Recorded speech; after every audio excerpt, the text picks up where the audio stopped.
Impact നമ്മുടെ ബോഡിക്ക് ഉണ്ടാകുന്നത്. അപ്പോൾ അത്തരത്തിലൊരു ചേഞ്ച് ഉണ്ടാവുക എന്നതിൻ്റെ അർത്ഥം നമുക്കൊരു quality of life, longevity of life ഒക്കെ ഉണ്ടാവാൻ സാധ്യതയുണ്ട് എന്നുള്ളതാണ് ഞാൻ മനസ്സിലാക്കി. പിന്നെ ഇതൊരു ചീപ്പുമാണ്, വളരെ it is not cost to costly. അപ്പോൾ ഒരു അഫോർഡബിൾ ലെവലിൽ നമുക്ക് കൊണ്ടുപോകാൻ പറ്റും. അപ്പോൾ ആക്ച്വലി ഇതിൻ്റെ ഈ പ്രയോക്താക്കൾക്ക് എനിക്ക് എത്ര ദൈവത്തോളം നന്ദി പറയാനുള്ള ഒരു കാര്യമാണ്. കാര്യം നമ്മുടെ മനുഷ്യൻ്റെ ആയുസ്സിനെയും അവരുടെ ഈ വേദനകളെയും ഒക്കെ ദൂരീകരിക്കാൻ ഇതിന് കഴിയുമെന്ന് പറയുന്നത് ആ ദൈവത്തിൻ്റെ ടച്ച് തന്നെ. ആ പ്രോഡക്റ്റ് ആയത് എനിക്ക് വലിയ ഹാപ്പിയാണ്. അതുകൊണ്ട് തന്നെയാണ് ഞാൻ സന്തോഷത്തിലാണ്.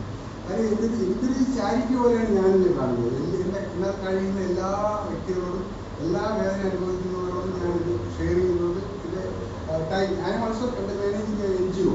ഞാനിപ്പോൾ എന്നെ ഒരുപാട് ഡൽഹിയിലൊക്കെ എന്നെ കൺസൾട്ടൻ്റായിട്ട് വിളിച്ചതാണ്. ഞാൻ റിട്ടയർ ചെയ്തു മെഡിക്കൽ കോളേജിൽ നിന്ന്. അപ്പോൾ അവിടെ നിന്ന് ഞാൻ പോകുന്നില്ല. കാര്യം ഞാൻ ട്രിവാൻഡ്രത്തിൻ്റെ ബേസ് ചെയ്ത് നമുക്കൊരു ഇൻസ്റ്റിറ്റ്യൂട്ട് ഉണ്ട്, public health and social development foundation എന്ന് പറഞ്ഞ ഒരു സ്ഥാപനമുണ്ട്. നമ്മൾ എനിക്ക് കുറേ കൗമാരക്കാരുടെ ആരോഗ്യം, അതുപോലെ പ്രത്യേകിച്ച് സ്ത്രീകളുടെ ആരോഗ്യം, സെർവിക്കൽ ക്യാൻസർ, അതുപോലെ ഞാൻ ഈ ഫാമിലി പ്ലാനിങ്ങുമായിട്ട് ബന്ധപ്പെട്ടാണ് കൂടുതലും ജോലി ചെയ്തിട്ടുള്ളത്. അതുപോലെ നമ്മുടെ ഈ പോക്സോ കേസ് വരുന്ന നമ്മുടെ കേരളത്തിലെ എല്ലാ കേസുകളും Trivandrum medical college SCT gynaecology ഡിപ്പാർട്ട്മെൻറ്റിലാണ് വരുന്നത്. അപ്പോൾ 14-12 വയസ്സായ കൊച്ചു മക്കൾ ഗർഭിണികളായിട്ട് വരുന്ന ഈ പോക്സോ കേസ് മുഴുക്കെ ഡീൽ ചെയ്യുന്നത് ഞാനാണ്.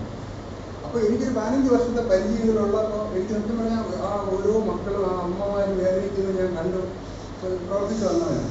അപ്പോൾ അതൊക്കെ എൻ്റെ ജീവിതത്തിൽ വളരെ സ്വാധീനിക്കാൻ ഘടകമാണ്. ആക്ച്വലി ഞാനൊരു ഒരു പബ്ലിക് ഹെൽത്തിൽ, ഒരു പൊതുജനാരോഗ്യത്തിൽ പിന്നെ ആ മേഖലയിൽ പ്രവർത്തിക്കാൻ താല്പര്യപ്പെട്ട് വരുന്ന ആളാണ്. ആക്ച്വലി ഞാനൊരു ബിസിനസ്സിൽ പക്ഷേ ഇത് ബിസിനസ് നമ്മൾ ജോലി ചെയ്യുമ്പോൾ ഒരാളുടെ ഒരു വരുമാനം ഉണ്ടാകുന്നത് നല്ല കാര്യമുണ്ട്. നമ്മൾ ചെയ്യുന്ന പ്രവൃത്തിക്ക് ഒരു വരുമാനം റിട്ടേൺ കൂടെ നമുക്ക് കിട്ടുന്ന ഹെൽത്തി. അപ്പം അതുകൊണ്ട് തന്നെ എനിക്ക് വളരെ ഞാൻ സർവാത്മന സ്വാഗതം ചെയ്യുന്ന ഈ പ്രോജക്റ്റ്. എനിക്ക് കുറേ സൈഡിൽ താമസിയാൻ ബോംബെയിൽ ഞാൻ പോകാറുള്ളതാണ്. എന്നാലും ഞാൻ പോയി കാണുകയും അവിടെയൊക്കെ കൂടുതൽ കൺസൾട്ടേഷൻ നടത്തുകയും ആക്ച്വലി ഇതിൻ്റെ ഒരു പ്രൊഫഷണൽ തലത്തിൽ തന്നെ ഇതൊക്കെ എനിക്കൊന്നും പല ഡോക്ടർമാരും ചെയ്തിട്ടില്ല. എനിക്ക് ഇത് മിക്കവാറും ഒരു പേഷ്യൻ്റെ കിട്ടത്തില്ല. ഇത് കുറേ കഴിഞ്ഞില്ല. ഇത് വ്യാപകമായി കഴിഞ്ഞാൽ സത്യം ഞാൻ പറയുമോ, ഡോക്ടർമാർ നമ്മളതുകൊണ്ട് ആരെയും ക്രിറ്റിസൈസ് ചെയ്യാനൊന്നും പോകണ്ട, ആരെയും ക്രിറ്റിസൈസ് ചെയ്യാനോ ഒന്നും പോകണ്ട.